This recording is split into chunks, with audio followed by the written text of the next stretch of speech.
जय हिंद दोस्तों। आपका स्वागत है आपके अपने YouTube channel learning point with Abhishek sir पर। दोस्तों, अगर आप चैनल पर नए हैं तो चैनल को सब्सक्राइब कर लीजिए और बेल आइकन प्रेस कीजिए ताकि आप डेली डिक्टेशन पा सकें। दोस्तों, आप सबके लिए APS का पेड बैच चलाया जा रहा है जिसमें आपको जीवनी, निबंध, योजना, कुरुक्षेत्र, कहानी और आध्यात्मिक में से मैटर प्रोवाइड किया जा रहा है। हूबहू आयोग की तरह ही मैटर प्रोवाइड करने की कोशिश की जा रही है। तो अगर आप भी इस बैच से जुड़ना चाहते हैं, अपनी तैयारी को बेहतर करना चाहते हैं, तो आप इस बैच से जुड़ सकते हैं। इसकी फीस जो रखी गई है वो 499 रुपये रखी गई है। तो अगर आप इस बैच से जुड़ना चाहते हैं तो इस नंबर पर संपर्क कर सकते हैं 7376422797। इस नंबर पर आप व्हाट्सएप या टेलीग्राम के माध्यम से हमसे जुड़ सकते हैं। फीस पेमेंट करने के बाद आपको सारे कंटेंट उपलब्ध करा दिए जाएंगे। 3 डिक्टेशन डेली प्रोवाइड किया जाता था इसके पहले। अब जो है आपको 4 से 5 डिक्टेशन प्रोवाइड करने की कोशिश की जा रही है। तो जल्दी से जल्दी अगर आप जुड़ना चाहते हैं तो जल्दी से जल्दी जुड़िए और अपनी तैयारी को बेहतर कीजिए। डिक्टेशन आपकी शुरू होगी 5 सेकंड बाद।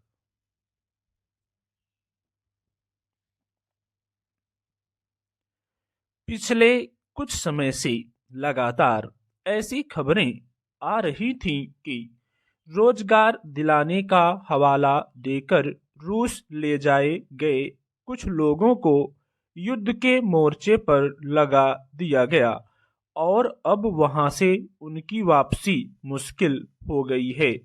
इसी क्रम में आई एक खबर के मुताबिक सहायक की नौकरी मिलने के भरोसे पर रूस गए एक भारतीय को रूसी सेना में भर्ती करा दिया गया, जहां युद्ध में गोलीबारी की वजह से उसकी जान चली गई। यह इस तरह की दूसरी घटना है।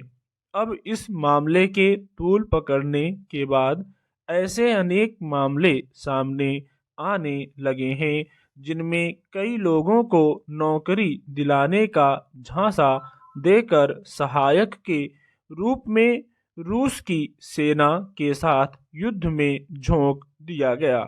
ऐसे कम से कम 100 लोगों के रूसी सेना में काम करने की खबर आई है। हाल में वहां पर्यटक वीजा पर वहां ले जाए गए 7 लोगों को हिरासत में ले लिया गया और बाद में सहायक के रूप में रूसी सेना में भर्ती होने पर मजबूर किया गया। साथ ही यह धमकी दी गई कि अगर वे ऐसा नहीं करते हैं तो उन्हें 10 वर्ष की कैद की सजा दी जाएगी। अब रूस में युद्ध के मोर्चे पर फंसा दिए गए लोग और उनके परिजन उन्हें बचाने के लिए मदद मांग रहे हैं। दूसरी ओर भारत सरकार की ओर से ऐसे लोगों को देश वापस लाने की कोशिश की जा रही है। जाहिर है, रूस और यूक्रेन के बीच जारी युद्ध में अब वैसे लोगों का भी इस्तेमाल किया जाने लगा है जो रोजी रोटी के लिए नौकरी की भूख में अपने घर से जोखिम उठाकर किसी के भरोसे पर निकल गए थे। यूं यह एक जग जाहिर हकीकत है कि युद्ध के दौरान उसमें शामिल पक्ष शायद ही किसी नैतिकता या मानवीयता की बात पर गौर करते हैं।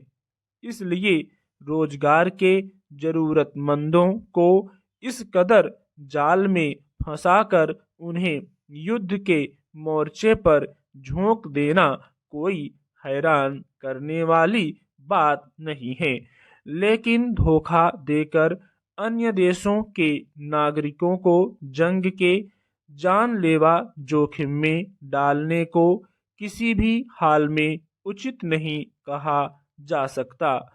रूस एक ताकतवर देश है, मगर यह विचित्र है कि उसे अपनी ओर से युद्ध लड़ने के लिए सैनिकों की जरूरत को अन्य देशों से आए रोजगार के भूखों को धोखा देकर पूरा करने की दशा का सामना करना पड़ रहा है। किसी को जीने के लिए रोजगार की जरूरत होती है और उसके हालात का फायदा उठाकर उसे धोखे से जानलेवा जोखिम के दलदल में धकेल दिया जाता है। अक्सर ऐसी खबरें आती रहती हैं कि पढ़ाई और रोजगार के नाम पर विदेश भेजने वाले एजेंटों का तंत्र कैसे काम करता है।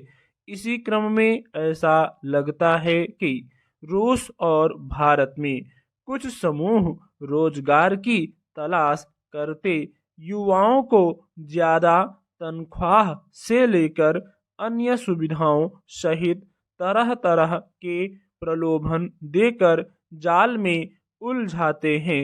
इसमें फंसने वाले युवाओं को जब वास्तविकता का पता चलता है तब तक देर हो चुकी होती है। विचित्र यह भी है कि दूसरे देश जाने या वहां से आने वाले हर एक व्यक्ति पर निगरानी रखने के दावे के बीच यह भी समांतर तंत्र के तौर पर देखा जाता है। स्टॉप।